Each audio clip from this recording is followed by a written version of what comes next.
Broadcasting live from SETI Alpha 6 in the Andromeda Galaxy, this is Mr. C.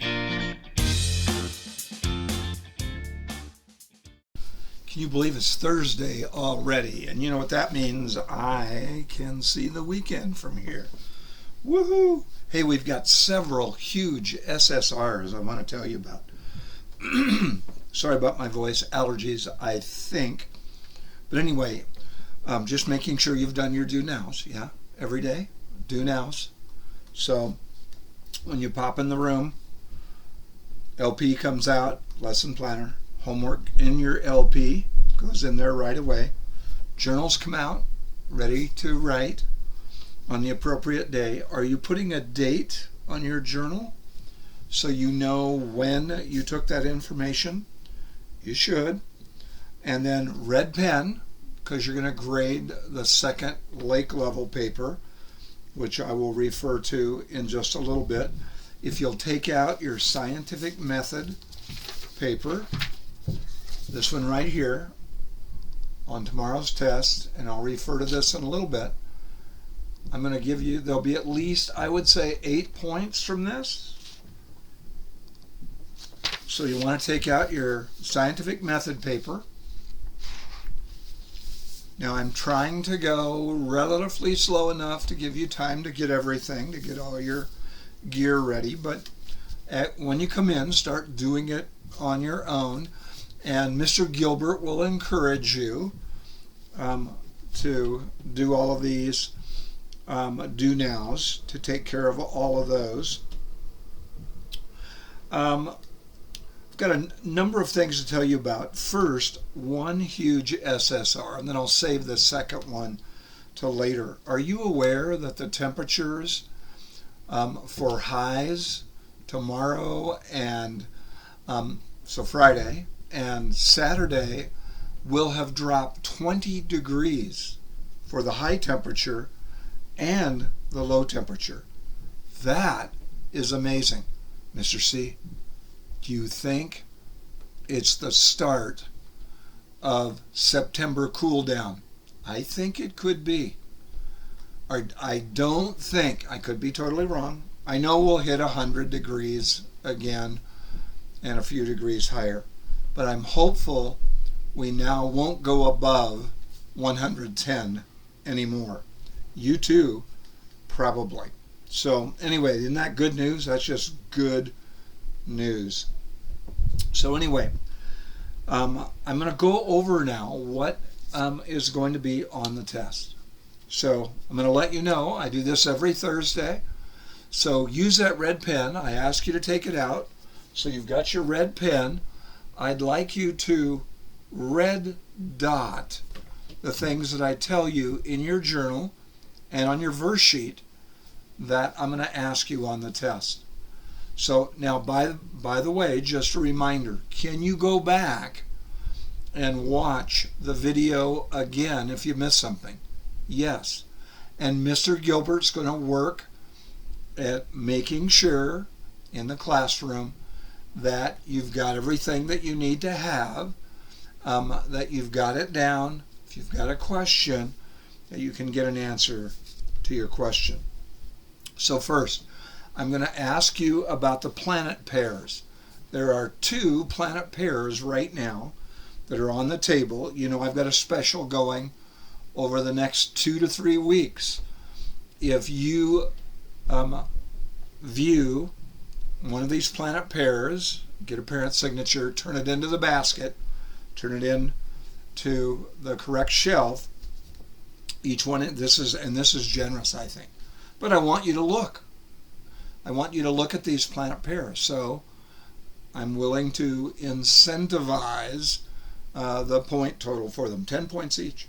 So first, in the evening, you've got the 2 big guys. You've got Jupiter, largest planet, followed closely by another big guy, Saturn, and you know they're gradually moving closer to each other, and by December they're going to be closer than they've been in almost 400 years, since 1623. That is a big deal. That is pretty cool. So that's one of the planet pairs in the evening. So have a look, maybe 7:30, 8 o'clock, high in the south. So, and you can find these on Stellarium.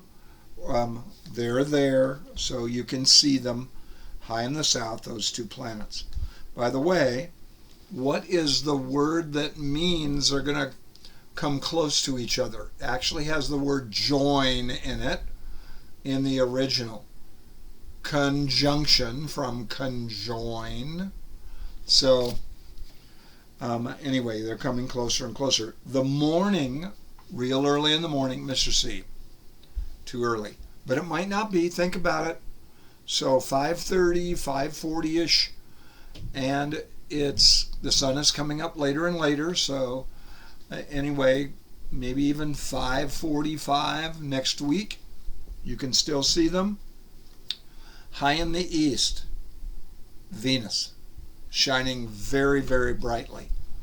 So with high albedo, high reflectivity. And then overhead and a bit to the west, orangish Mars. So, and on the test, I'm going to ask you a question, kind of the major characteristic. I'm telling you now, I'm giving you time. So, what's the key characteristic of each of these four objects, planets, that you might view? First of all, Jupiter, the largest. Saturn, it has rings around it. Rings. What's the major characteristic of Venus? Brightest planet, brightest object in the night sky, except for the moon. And then, what's the major visual characteristic of Mars? It's orange, because of rusty soil, because of iron in the soil that's rusted. So, those characteristics. Okay, the test tomorrow is going to be 30 to 35 points in that neighborhood. You're red dotting these things. John 1, 1 to 3. Again, you bet. I want you to never forget John 1, 1 to 3. The two meanings for John 1, 1 to 3. What two things it says? Jesus is God. Jesus is eternal. Jesus is with the Father. Jesus made everything. Then Genesis 1:26. On your verse sheet, red dot those. John 1, 1 to 3. Red dot. Red dot Genesis 1:26. On your Bible verse sheet, red dot. That means you're going to see it on the test. 4 ways that you're like God, or AKA different from animals. You're not an animal. We're not animals. We're told we are, but those are scientists who don't really know about Genesis 1:26. Yes, we have some characteristics like animals, but we're totally different from them. In all these ways I've been telling you. I'm going to ask you for 4 of them. How many can you come up with? Made in God's image first. Way more intelligent. Dominion over the animals. Are you getting these down? If you've got them already, red dot, red dot, red dot on your verse sheet. Other ways that we're like God or different from animals. A conscience, sense of right and wrong. We're self-aware. We're aware of our existence. So that's another one. We have a soul and spirit. The real us. And then we're going to live forever. So there's 6 or 7 right there. Now, in your journal, I would just write SSRs in your journal for today. And what are you going to write about it? I'm going to ask you, first of all, what's the purpose of SSRs? Why does God give us SSRs? To enjoy. To enjoy. And then, what should be our attitude toward SSRs? An attitude of gratitude. Thank you, Lord. So when we experience an SSR. So, and then, yes, another big SSR is coming that I'm going to tell you about. And then I think we'll stop and thank God for that. So those are SSRs. Okay, next. Then I'm going to ask you one question about what do the human body system organs tell us. Well, they tell us they are just the right size, shape, location. They produce the right chemicals. They're hooked up with the right other organs. So, and what does that show? They've got to be designed by God. Proof of a God. So, when I ask you, what do human body system organs tell us? They had to be designed by God. That's what they tell us.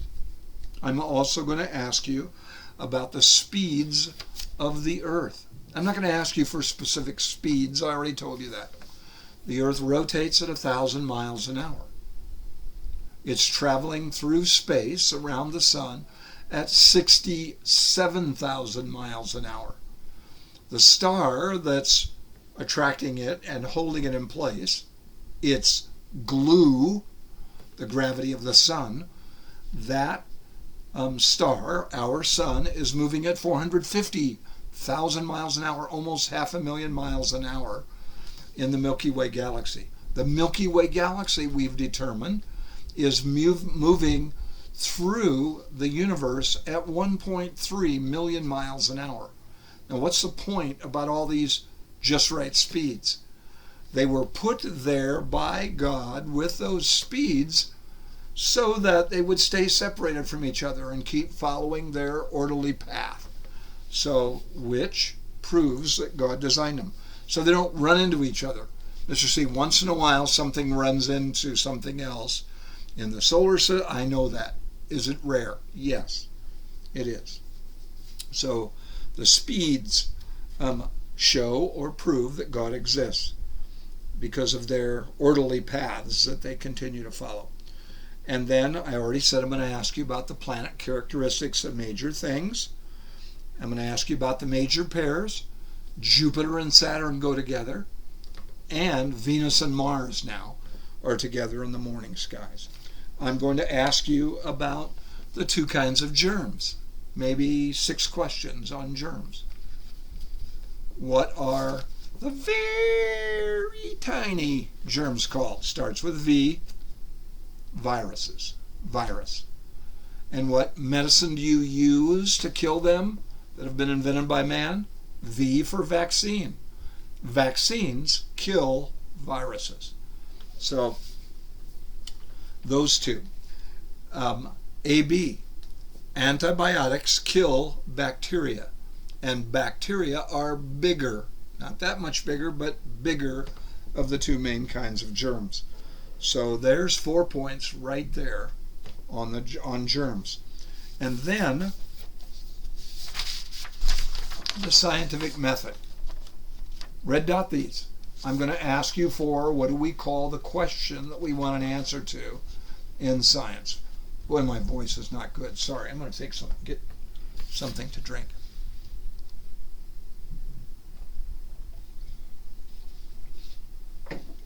Wet my whistle.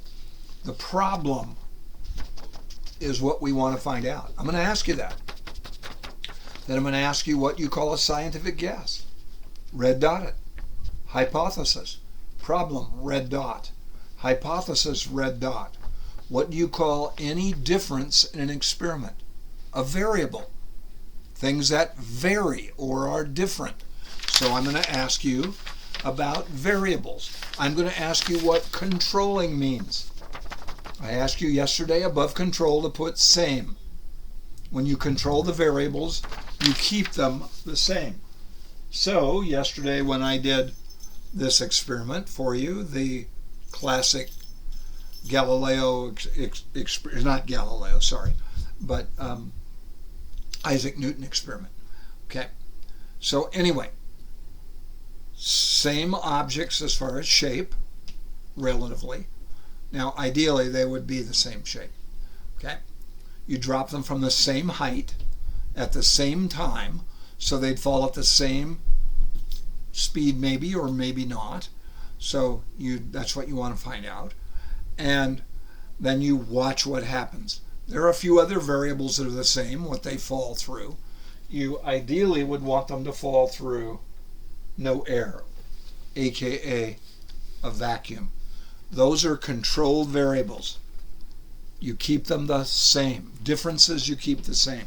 Then there's one variable not kept the same. What is it?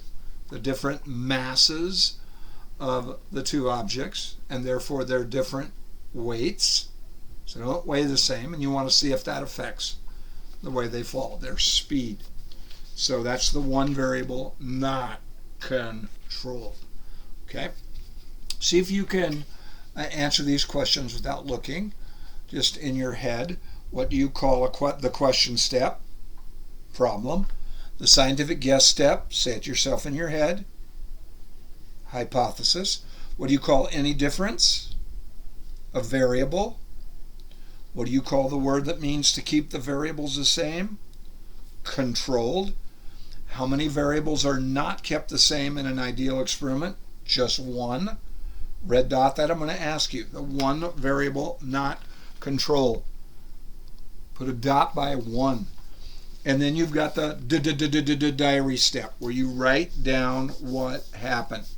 You're going to get your answer from the diary step, aka the data. And then you use the data to formulate an answer. So you're going to red dot conclusion, and you're going to red dot the word answer. You get answers, usually more than one, to your question that you were asking in the beginning. Now, how many questions can I probably derive from the scientific method? I'd say 8, maybe even more than that. So go over the steps of the scientific method. By the way, would you write above method, write the word procedure. A method is just the steps that you follow. Procedure. Above method, write procedure above method. If I ask you, what is another word for procedure, the procedure step, you will say method. Method, procedure, same thing. Okay, did I cover them all? I did. So that was a probably 13, 14 minute review. So kind of no excuse to not do well, right? Now all you have to do is triple R. Will you do it? So we'll find out. I'll gather the data tomorrow on the test. Your test score is the data about how well you triple R'd. For some people it's a little easier than others, I know that. That's the one variable not controlled. Different students. So anyway, here is further good news. It's right here on the lake levels. You probably noticed this on the second lake level sheet. Look at that. Roosevelt Lake on May 1st was 99% full. I don't think that's happened in over a decade, maybe even more. All the lakes, the total lakes, were 98% full. Wow! Amazing. Fantastic. Thank you, Lord. So, a massive SSR. Now I know we've dropped down to 88% as of September 1st and 85% in the total lakes. Are we in great shape though? Yes. Yes, yes. Because of all of that snow we had last winter and the snow melt that occurred last spring. So a big deal, a wonderful thing, all of that happened. So anyway, now, some of you, sometimes when you're about ready to take a test, have some anxiety. You've got some fear. You've got some worry about the test. One of the ways you help yourself not have as much anxiety is triple R a lot, and then you're confident. I'm ready for the test. But beyond that, there's some other things that you can do to relax before a test. And my daughter Laura knows a number of these techniques. So she's going to pop in and tell you a few things you can do to overcome test anxiety. Take it away, Laura.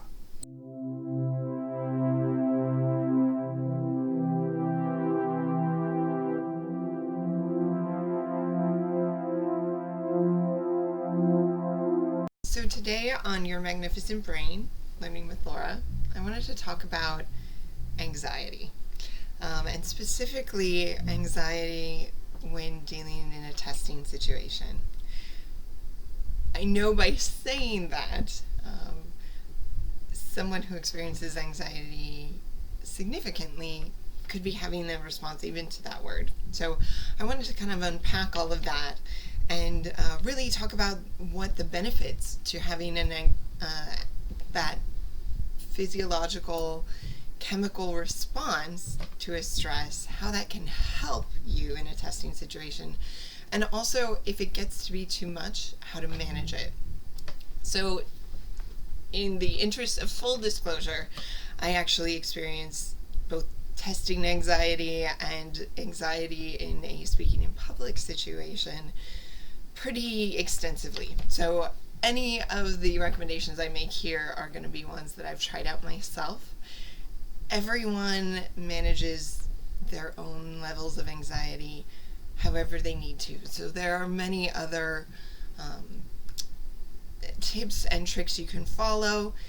Even doing some research on it could be helpful. So I definitely encourage you to do that. First off, I wanted to talk about the benefits to our bodies to have a response to stress that releases chemicals, and usually we call that kind of an anxious response, but it can be beneficial. Those chemicals do help your body prepare and your mind prepare to take action. They also can ready yourself to meet a challenge. So often when I feel that chemical being released, when I know that I'm starting to get kind of that place of anxiousness, I reframe in my mind. I tell myself, okay, my body is readying itself to take action, to meet this challenge, whatever it is. In addition to that, those chemicals actually help your brain narrow its focus. So if you think of your brain and its focus as kind of a flashlight, that light is being narrowed on the thing that you need to do, which is taking a test, giving a speech. And as your brain narrows, it's also really tuning out some outside distractions, which again is important. When you're taking a test, having that focus on what it is you're doing really helps your mind potentially focus in to retrieving the answers that you need on a given test. However, if there's too much of that chemical going through your body, going through your brain, you potentially may not be able to recall the things it is you know. So I'm going to give you a few tips on how to help manage anxiety when it gets to be too much. But just to remind you, a little anxiety is actually good and beneficial, but too much can actually impact your ability to retrieve what it is you already know. So I'm going to give you a few relaxation tips that can help bring yourself down from a highly anxious state to kind of just that state of being aware, being focused, not being too calm, because again, it is helpful in your ability to focus and even to perform, but so that you can have it at a manageable level, so that it's not taking over your ability to function. One thing that I have always found very helpful for me when I'm managing my anxiety, my stress response, I do a lot of deep breathing.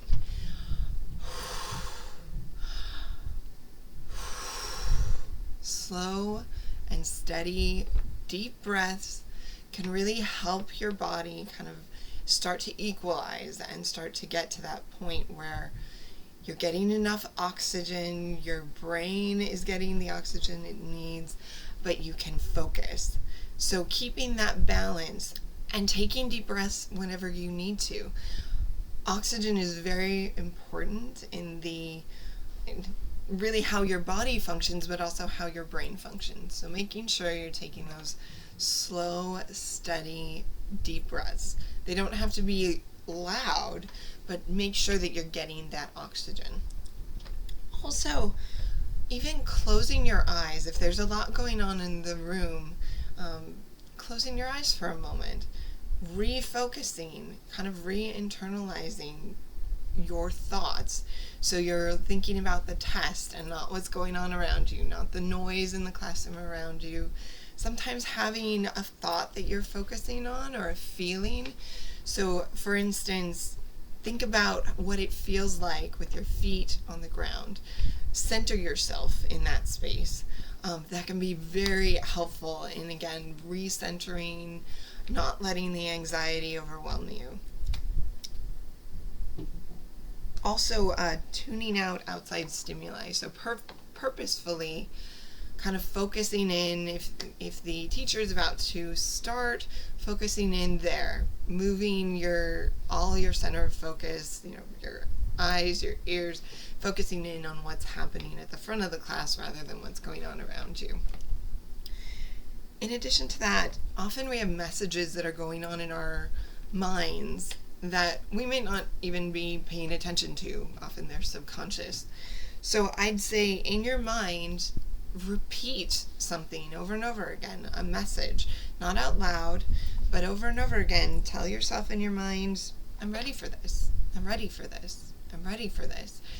Repeating something so that it kind of becomes a part of the background can be really helpful. And you don't have to keep doing it the entire time you're taking a test, but even for a few moments, 10 seconds before you start, repeating that over and over again. And then once in a while, as you're taking the test, just keep reminding yourself that I'm prepared for this, I'm ready.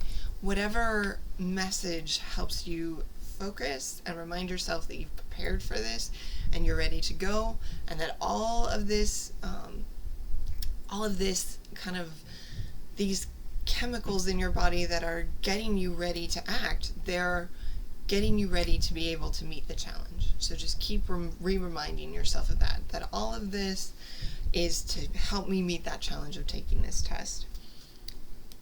And then also, studies have shown that the difference between when we're in a state of excitement and when we're in a state of nervousness is very difficult to tell the difference between. They can be taken one for the other.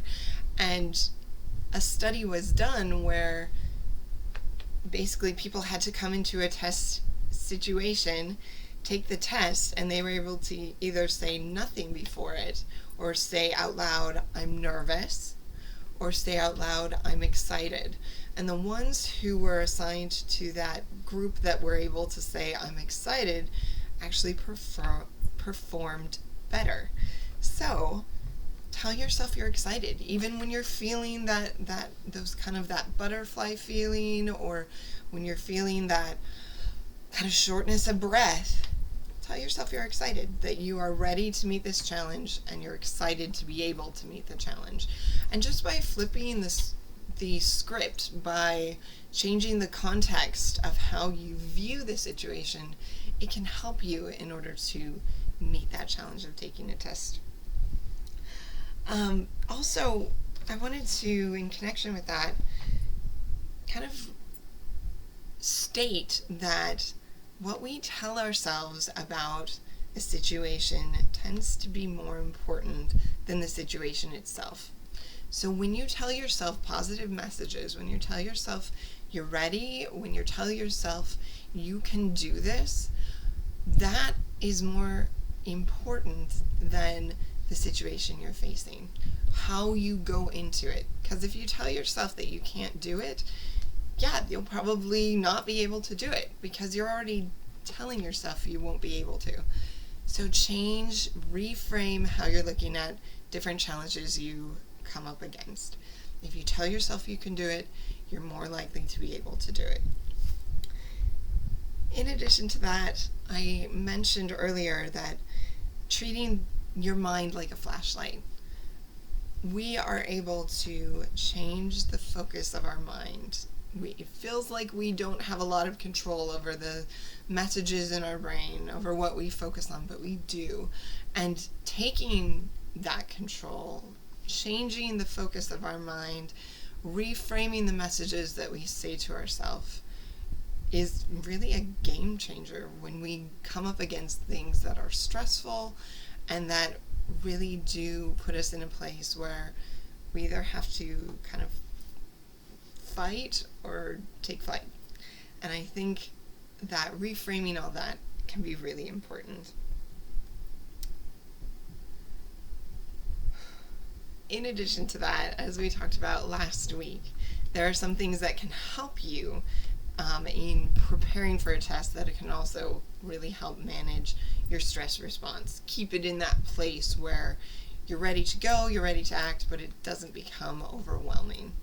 And that is prepare. Make sure that you're ready for that test, that you've reviewed in whatever ways you need to so that the information sticks. If that's flashcards, if it's repeating with a friend and teaching back and forth, if it's taking notes and then reviewing notes, if it's all of these, if it's completely different ones, if it's acting something out, make sure you enter into that situation prepared, because we are more stressed when it's a situation that is unknown.